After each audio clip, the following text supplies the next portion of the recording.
Bismillahirrahmanirrahim. Assalamu alaikum. This is Myra Amjad. Welcome to Century Press and Publishers. Dear students, I hope you are fine and you are enjoying your learning, right? You have learned so many words and I am very happy for you. So, today we are going to learn some more words, some more concepts. Okay students, so let's see. आज हमने positional words सीखने हैं. Wow, that's something too amazing. आज मैं आपको बताऊंगी positional words क्या होते हैं. बच्चों, have you ever hear something like position?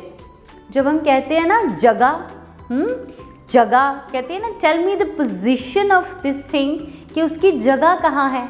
So, जब भी अब आपने अपने घर में कहना है ना कि मुझे इस चीज़ की जगह बताएं कि वो कहाँ पड़ी है, so you can say that tell me the position of this particular thing. Okay बच्चों, जैसे कि अगर आप अपनी मम्मा से ये पूछ रहे हैं कि ऑरेंजेस कहाँ हैं, okay, so you can say that tell me the position of oranges. Okay, so now let's move to our positional words. ठीक है, किसी चीज़ की जगह बताने के लिए कि वो कहाँ पर मौजूद है, उसकी पोजीशन बताने के लिए हम कौन कौन से वर्ड्स यूज़ कर सकते हैं. Okay, so let's see. You can see that oranges के ऑरेंजेस कहाँ पे हैं? बास्केट के अंदर हैं. So whenever we are going to tell something which is in something, जब हम किसी चीज़ की पोजीशन के बारे में बताने जाएं और वो चीज़ हमारे किसी कंटेनर के अंदर पड़ी हो, तो हम उसके लिए इन का वर्ड यूज़ करते हैं. ओके, कौन सा वर्ड यूज़ करते हैं? इन का.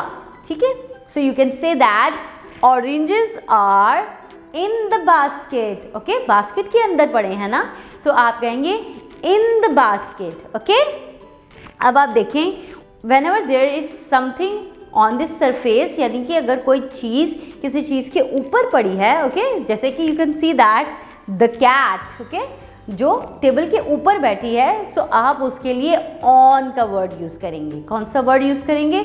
ऑन. ऑन का मतलब ऊपर. ठीक है, लाइक कोई चीज़ है, उसके ऊपर अगर कोई चीज़ पड़ी है तो आप उसको ऑन कहेंगे. You can say that the cat is on the table. Okay, क्या कहेंगे?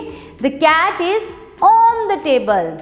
इसी तरह अगर कोई चीज़ किसी चीज़ के नीचे है, लाइक अगर इफ़ वी हैव समथिंग और कोई चीज़ उसके नीचे पड़ी है, अंडर, ठीक है, तो आप उसमें अंडर का लफ्ज़ यूज़ करेंगे. Okay, like you can say that you can see here the dog is under the table. जी, टेबल के नीचे है ना, तो आप कहेंगे under the table. And under क्या है? उसकी पोजीशन है, उसकी जगह है जहाँ पर वो बैठा है, इसीलिए हम अंडर को पोजिशनल वर्ड कहेंगे.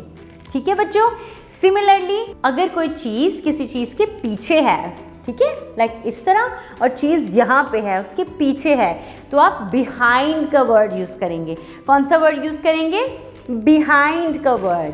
जैसे कि you can see here the boy is standing behind the door. ठीक है, दरवाजे के पीछे खड़ा है ना, तो अब यहाँ पे बिहाइंड का वर्ड यूज़ करेंगे. And behind is his position. वो जगह है जहाँ पे वो खड़ा है. इसी तरह नियर का वर्ड यूज़ होता है उस चीज़ के लिए जो आपके सामने हो, आपके पास हो. ठीक है, जैसे कि हम नियर के लिए दिस का लफ्ज़ भी यूज़ करते हैं ना, तो आप देखें यहाँ पे जो कार है वो घर के नियर खड़ी है, पास खड़ी है. So you can say that the car is near the house.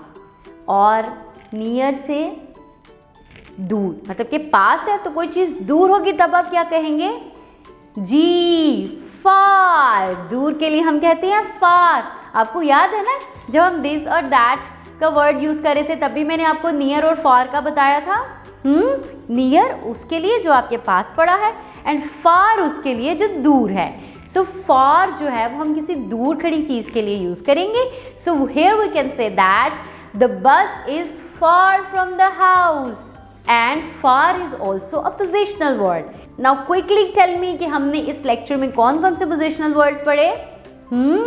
सबसे पहले in, and then on, and under, very good. Behind, near, and at the end we have learned far, very good. These are all positional words. ये हम किसी चीज़ की, किसी इंसान की जगह बताने के लिए यूज़ करते हैं. Okay students, now let's do an activity and revise our concept. Okay students, so on the next page you can see that there are different things and ये सारी चीज़ें अलग अलग जगहों पे पड़ी हैं. So आपको पता है कि कौन सी चीज़ कहाँ पे पड़ी है, आप उसके positional word को जानते हैं ना. So you have to fill in the blanks using the positional words. So first of all, look at the first picture. What you can see here? A rat, very good, and a stool, very good. अब आप मुझे ये बताएं, where is rat? Rat कहाँ पे है? Yes, under the table, very good. So you will write under here. Okay, now tell me, what is in the other picture? Yes, there is milk. और milk कहाँ पे है? Jug के अंदर है. तो we can say that the milk is, yes, in the jug. Okay, so we can say that the milk is in the jug.